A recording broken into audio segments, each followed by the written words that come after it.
hello' everyone good morning সকলোকে আশা কৰোঁ আপোনালোক সকলোৱে ভালে কুশলে আছে ভিডিঅ'টো মোৰ সানডেৰে হয় মই আপলোড দিয়া নাছিলোঁ আৰু আমাৰ এয়া ওদালগুৰিত দুখনকৈ এক্সপো আহিছে তো আমি এক্সপোত সোমালোহি অৱশ্যে এক্সপোত আহিম বুলি অহা নাছিলোঁ আহিছিলোঁ এটা বেলেগ কামত তো লগৰজনীয়ে ক'লে আহিছোঁ যদি এপাক সোমাই যাওঁ আৰু এই আহিয়ে দেখিলোঁ খুব ধুনীয়া ধুনীয়া বেতৰ চফা কেইযোৰমান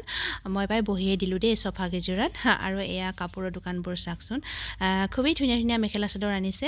চলবোৰ আৰু এয়া এখন এক্সপোৰ পৰা ওলাই এতিয়া আমি আন এখন এক্সপোত সোমালোহি ইয়াতেও খুবেই ধুনীয়া ধুনীয়া বস্তু কাপ প্লেট জুৱেলাৰী ব্লেংকেট বহুতো ধুনীয়া ধুনীয়া বস্তু আনিছে তো আমি চালোঁ এফালৰ পৰা পিছে শেষত ক্লিপ আৰু মোজা লৈয়ে ওলাই আহিলোঁ এক্সপোৰ পৰা আৰু এয়া ল'ৰাকেইটাৰ কাৰণে পপকৰ্ণো ল'লোঁ আৰু এইফালে দেখিছেনে খ্ৰীষ্টমাছৰ কাৰণে আমাৰ ওদালগুৰি টাউন খুব ধুনীয়াকৈ লাইটিং কৰি দিছে